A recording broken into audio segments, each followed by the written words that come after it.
Amen. You may be seated.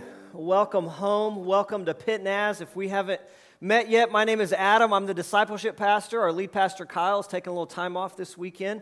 But I hope you've enjoyed your Memorial Day weekend so far. In fact, I think originally Memorial Day was created to sort of just honor and celebrate those who have given their lives in service in our military and have fought and died for our freedom. And we do honor them and celebrate their sacrifice for us, but we'd also like to honor today those who are living and have served. So if you've served in any of the 5 branches of the military, would you just stand right quick?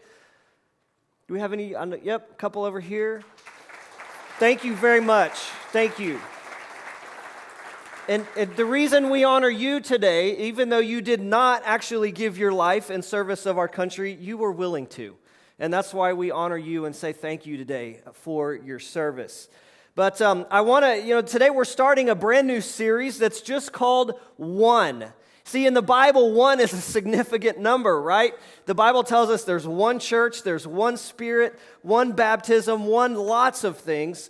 And as we kick this off today, we're going to talk about the single most important number 1 in the Bible. And it is one God. There is one God, right? That's the foundation of everything else. You have to start there when we talk about this number 1 in the Bible. And so I want to start this morning with a statement, okay? Your God is too small. How do you feel about that? You comfortable with that statement? Your God is too small. Okay, let me clarify that a little bit. Whatever your concept of God is, it's too small, right? However big you think God is, however mighty you think God is, however great you think God is, He is still bigger, He is still greater, He is still mightier. So your concept of God is too small. I years ago when I was working with teens, I did a lesson on this. I think in Sunday school or something like that. And I passed out a piece of paper, and on the paper I had written, God is so big that He blank. And I passed these out and I said, I want you guys to just complete that sentence. I said, take it any direction you want. You can be serious with it. You can be funny with it. Just what comes to your mind. Just complete that sentence. God is so big that He blank. I don't remember all the responses, but I do remember a few of them. One said, God is so big He could play marbles with the planets. Well, that's kind of weird. One said, God is so big He could cause the universe to disappear and reappear without us even knowing it. Whoa, that one messed with my head.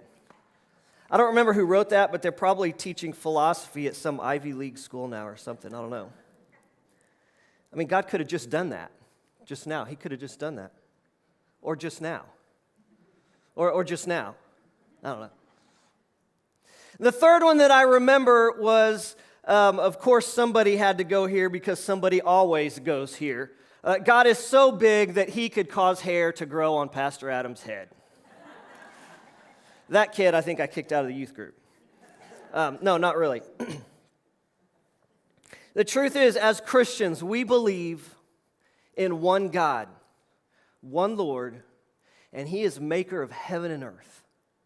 You see, there is one God, and He is amazing. That's our big takeaway today. If you don't remember anything else, then be reminded today, because I know you already know this, be reminded there is one God, and He is amazing. He is amazing. He is big. He is great. He is holy. And the power that created all the universe is literally in the breath of His mouth. That's how big and how amazing He is. And so this morning we're going to look at a psalm, Psalm 19.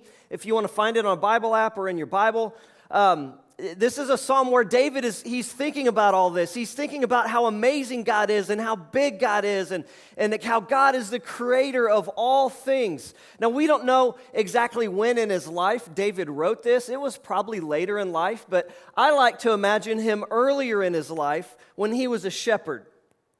And I picture David, waking up early one morning. The sheep are starting, he's out in the field. The sheep are starting to, they're starting to get a little restless maybe. The birds are starting to chirp, and the sun is just starting to come up over the horizon. And he sits down in the grass for a minute, and he pulls out his laptop, and he writes this.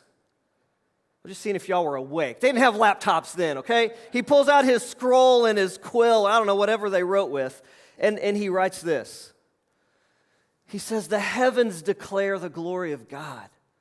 The skies proclaim the work of his hands. Day after day they pour forth speech. Night after night they reveal knowledge. They have no speech. They use no words. No sound is heard from them. And yet their voice goes out into all the earth. Their words to the ends of the world. In the heavens, God has pitched a tent for the sun. It is like a bridegroom coming out of his chamber, like a champion rejoicing to run his course. It rises at one end of the heavens and it makes its circuit to the other. Nothing is deprived of its warmth." So in other words, in this psalm, David is basically saying, you want to know how big and how great and how glorious God is? Look around you. Look around at creation. Look at what he has done. Look at what he has made. And he created all of that with the breath of his mouth. That's just amazing to me. I like to work on projects around the house, and I like to build things and just kind of get things done around the house. You know how much I could get done if I could just say, "Let that retaining wall be straight," and it was straight. "Let that room be painted," and it was so. Like, I could get so much done around the house. That's how God created the universe. Let there be light. Let there be a firmament in the heavens. Let there be animals on the earth.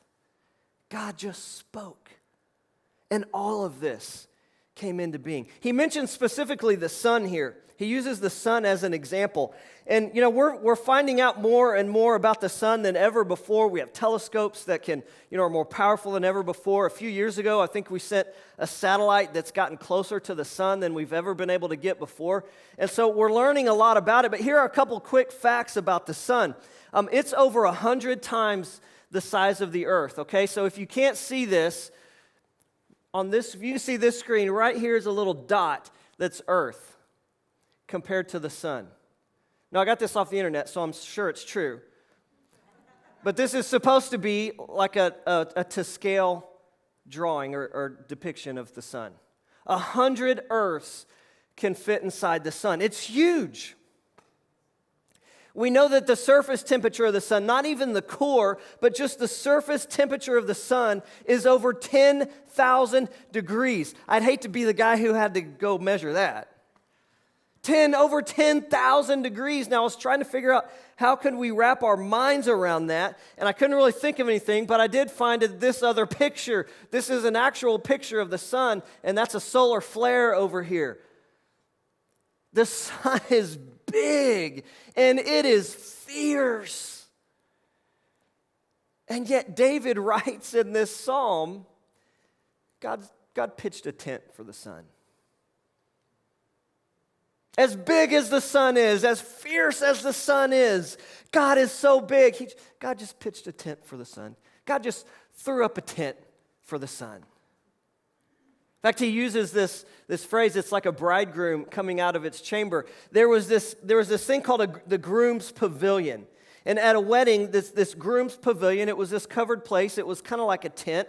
And the groom would wait there for the bride. And the idea, the purpose behind this was for the groom to make a grand entrance into the wedding ceremony. Now today it's the bride, right?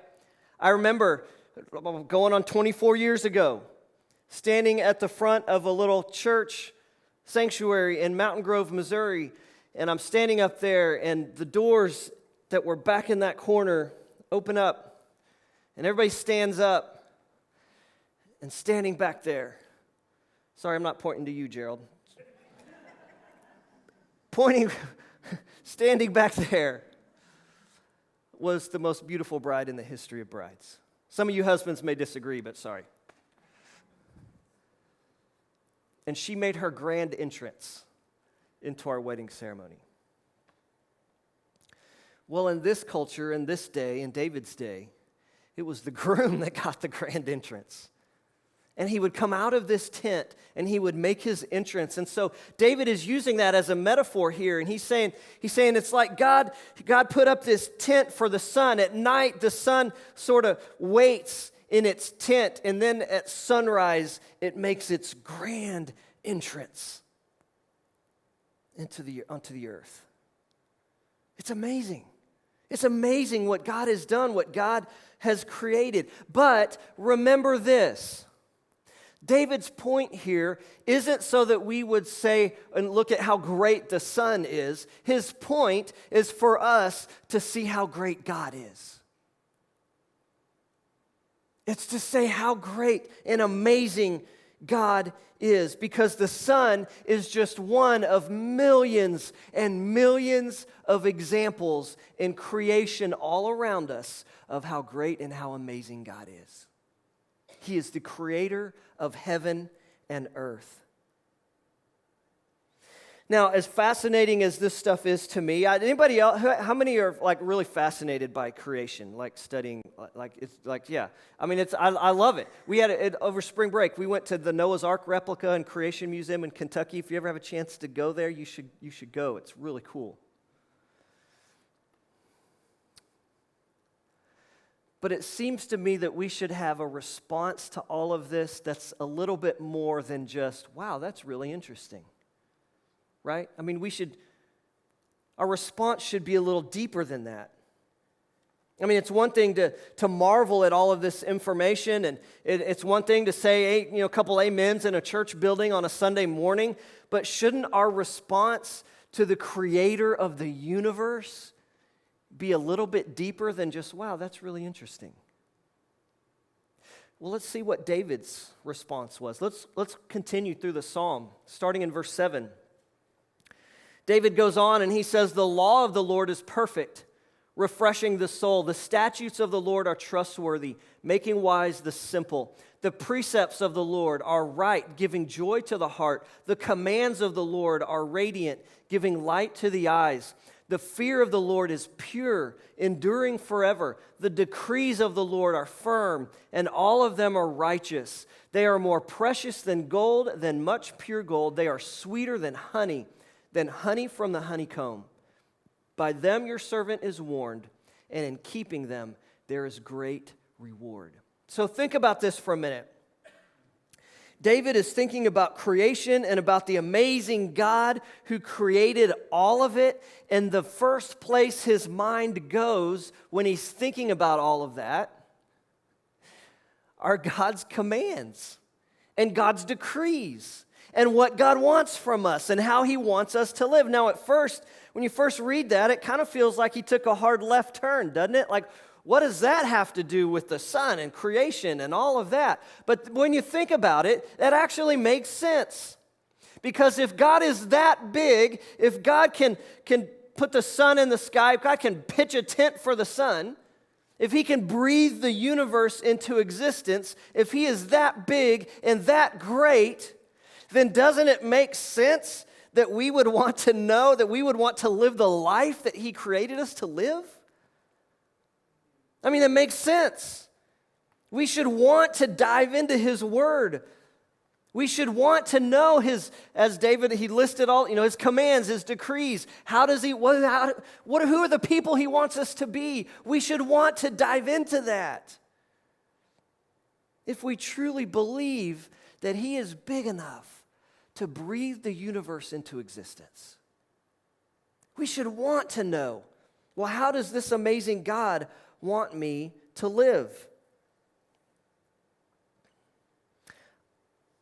I want to be the person that God created me to be. That's what David is saying here. When I consider the work of his hands, when I consider his creation, I just want to be the person that he created me to be. Because see, here's the thing. creation shows us that there is a God. Creation shows us that God is real. There's a verse in Romans that says, God can be seen in what he has created, so nobody has an excuse, right? Nobody has an excuse to believe or that God isn't real. That's what the Bible says, because you can look around at creation and you can see that God is real. But it's his word that shows us how he wants us to live, that shows us why we're here, that shows us what he is like. Most of all, it's his word that tells us how much this amazing creator loves us. And make no mistake, whoever you are, whatever failures you have in your past, whatever your present looks like, you are deeply loved by this same amazing creator who breathed the universe into existence. We don't see all of that through creation, but we see it through his word. And so his creation, as we look around, ought to spur us on, ought to inspire us to dig into his word, to read of his commands and decrees and all those things that David listed, so that we can pray and we can know, God, here's the person you created me to be, and that's who I want to be. Creation should inspire us to dig into his word. So don't just marvel at God's creation and then go on your way. Marvel at his creation and say, I want to be the person that this amazing God created me to be. Well, that leads us right into David's next response. As he continues in verse 12, he says, but who can discern their own errors? Forgive my hidden faults. Now he's praying, God, forgive my hidden faults. Keep your servant also from willful sins. May they not rule over me. Then I will be blameless and innocent of great transgression. All right, so here's what David is praying. If I could sort of sum up that verse, I think what David is basically praying there is, God, creator of the universe, would you make me holy? God, make me holy. That's what he's praying here. He says, forgive my hidden faults. In other words, forgive me for those things I do that I shouldn't do, that I don't even realize I'm doing. Forgive me for those things. But then when it comes to, I know this is wrong and I'm going to do it anyway, when it comes to willful sins, he says, keep me from those. You see, he takes it up a notch. He doesn't say, forgive me for those things when I know it's wrong and I'm going to do it anyway. He doesn't just say, forgive me for those things. He says, keep me from those things. Keep me from them. Don't let those things enslave me. We need to know there's a theology out there that says, I sin every day in thought, word, and deed. And maybe some of you are sitting here or watching online, and that's kind of what you've always believed. I sin every day in thought, word, and deed. But here's something we need to understand. John Wesley, who's one of the theological forefathers for our denomination and other denominations like us. John Wesley defined sin this way, and he didn't just come up with this in his head. This is what he saw in Scripture. He defines sin as a willful transgression of a known law of God. In other words, I know this is wrong, and I'm going to do it anyway. So if sin is defined as any imperfection, anything that falls short of God's perfection, then I guess it's true that we would sin every day in thought, word, and deed. But this is different.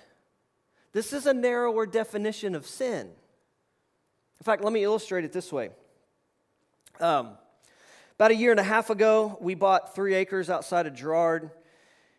And thank you, Girard people, for not applauding back there. But I thought you might. No, my kids are not going to transfer from Frontenac to Girard.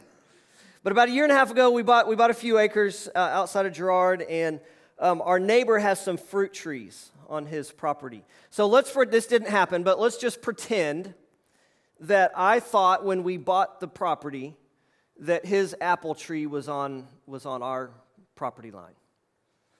And let's say that I went over there and with a big basket or something, and I just started picking apples off the tree so my wife could make some of her delicious apple crisp that she used to reel me in the first time she cooked for me. And let's say then my neighbor sees me and he comes out yelling and screaming, "Get your hands off my apples. You're stealing my apples. You're a thief. That's my apple tree." Now, should I apologize to him for that? Yes, I should. Should I try to make restitution? Maybe offer him some of that delicious apple crisp? Yes, I should. Is that a sin that I need to ask God's forgiveness for? Well, according to Wesley's definition, no, not necessarily. Because I didn't realize, in this case, the tree was on his property. This wasn't something where I know this is wrong and I'm going to go do it anyway. Now, if I knew that the apple tree was on his property and I put on some dark clothes at night and went and stole apples knowing they weren't mine, well, now that's a different story, right? That's stealing. One of the hallmarks of our theology as Nazarenes is that I know this is wrong and I'm going to do it anyway, is not destined to be part of our everyday lives. That's why David in this psalm, in response to God the Creator, says, "God, forgive me for those things that I don't even realize I'm doing wrong, but keep me from those willful sins. Keep me from, I know this is wrong and I'm going to do it anyway. Don't let me be enslaved by those sins." We can have victory over that. And that's what David is praying for here. Keep me from those sins. Because here's the thing. That same God who set the sun in the sky, that same God who said, "Let there be," and it was, that same God says, "Be holy as I am holy." Be holy as I am holy. And so in response to this amazing God who created the heavens and the earth, David essentially prays here, "God, make me holy. Make me holy in your sight. Forgive me and keep me from those willful sins." Well, finally, David ends this psalm this way. He says, "May these words of my mouth and this meditation of my heart be pleasing in your sight, Lord, my rock and my redeemer." God, may I be pleasing in your sight. You see, all three of these responses that David has, they're all related to each other. And this statement here, this is basically a statement of worship. God, may I be pleasing in your sight. God, help me to bring joy to your heart. You realize that's what worship is? Worship is not about bringing joy to my heart. It's not about you bringing joy to your heart. It's about worship. True worship is about bringing joy to God's heart. And that's why when we say things like, "I can't worship God to this style of music," or "I can't worship God because it's too hot in here, or it's too cold in here, or the seat isn't comfortable. I can't worship God because the person next to me can't hold a tune in a bucket." Don't look at anybody. Don't look at anybody.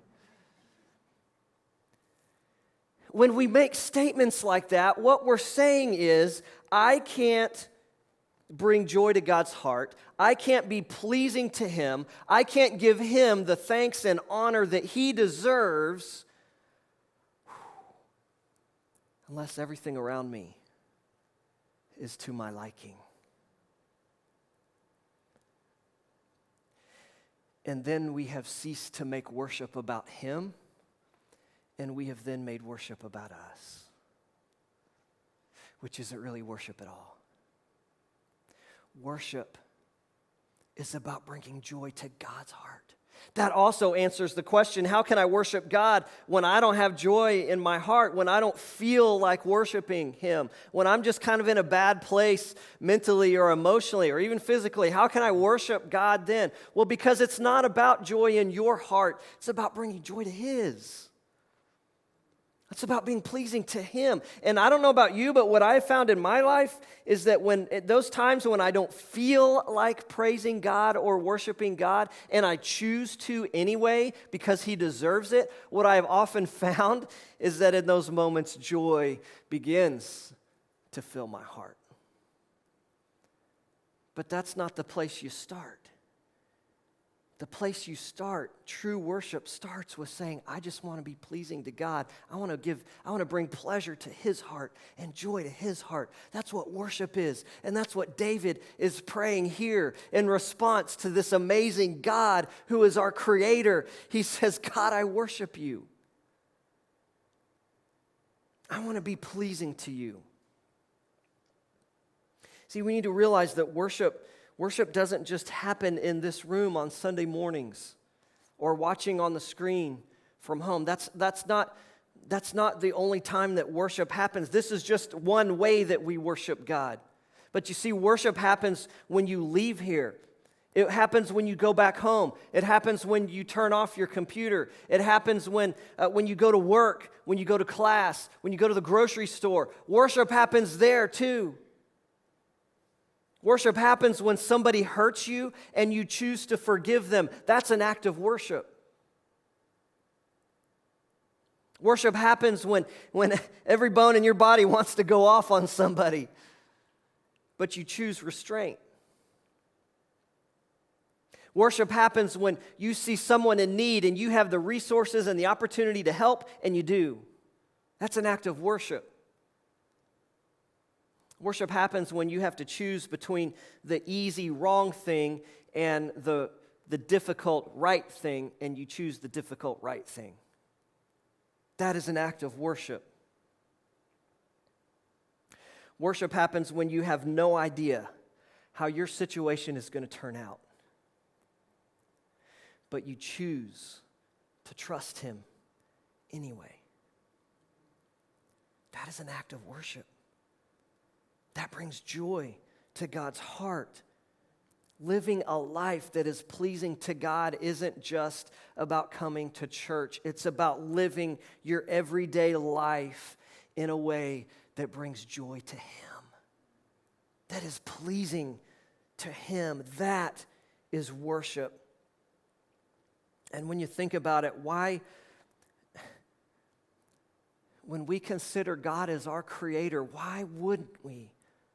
Why wouldn't that become our greatest motivation in life?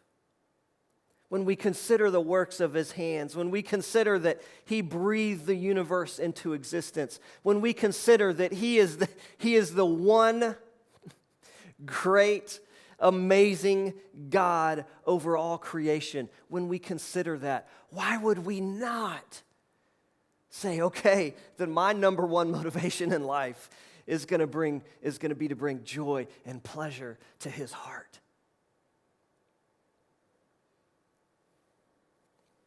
Because here's the thing. The same God who breathed the universe into existence created you. And He didn't just say, let there be a person.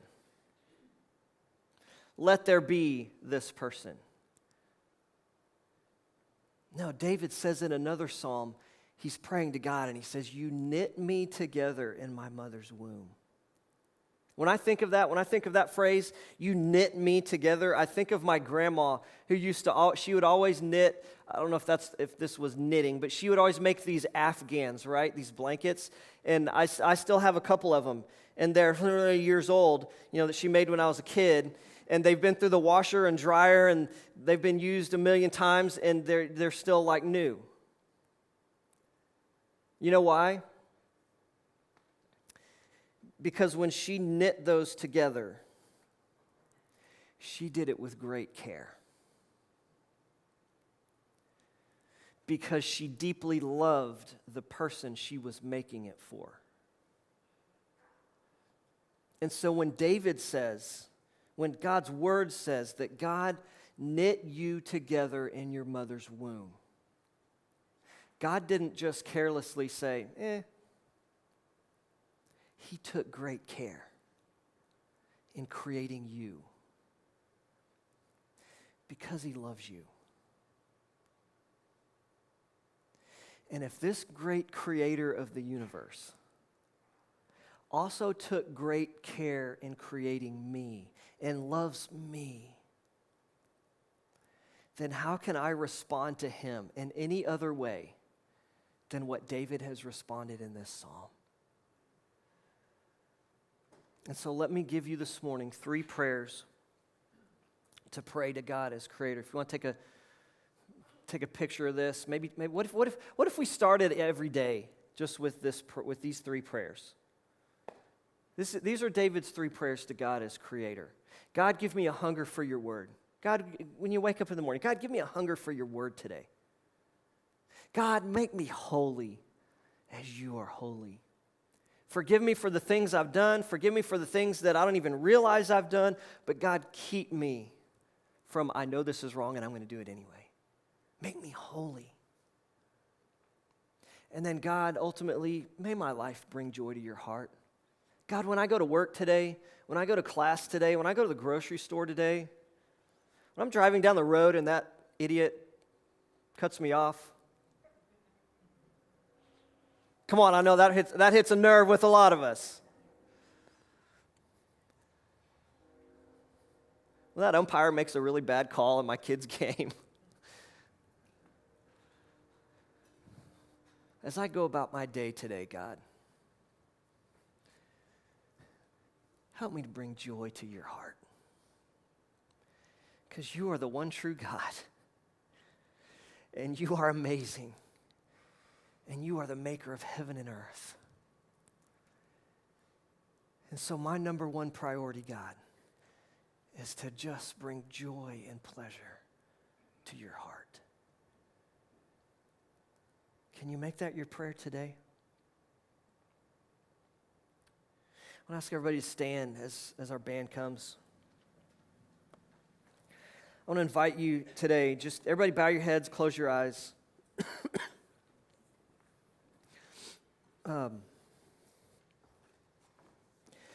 Take a minute and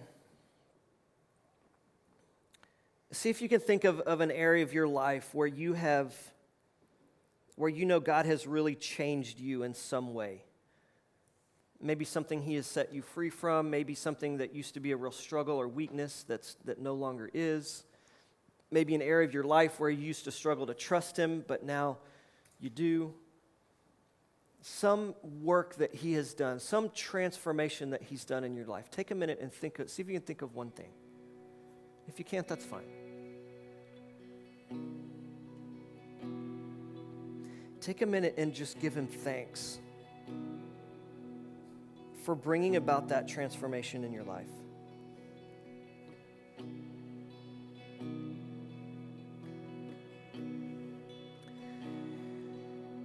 And now let's go to the other end of the spectrum. I don't care how long you've been serving Jesus, none of us are a finished work. All of us have areas where we need to improve and be more like Jesus. So now take a minute and what's one area of your life where you know you need to be more like Jesus? You want to be more like Jesus. Take a minute and think of one area like that.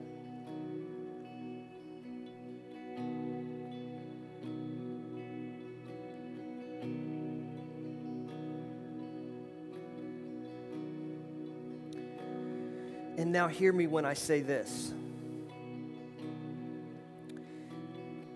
The same God who brought transformation to your life in that first area is the same God who breathed the universe into existence, is the same God who sent His Son to die on the cross for your sins because He loves you so much. And He is the same God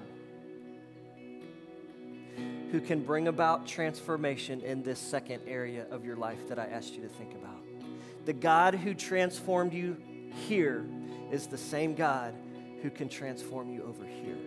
So what if right now you just surrendered that area to God? Maybe you have. Maybe you've prayed that prayer 100 times. Don't stop. What if you just prayed again today? God, I surrender this area of my life to you. I want to be more like Jesus. I want to be holy. I want to be the person you created me to be in every way. So God, would you just do whatever you want to do in my heart, in my mind, in my life today? As we sing, if you'd like to come pray at the altar in any way for about anything, maybe something in this message, maybe God's just kind of touched your heart in some way, then come as we sing.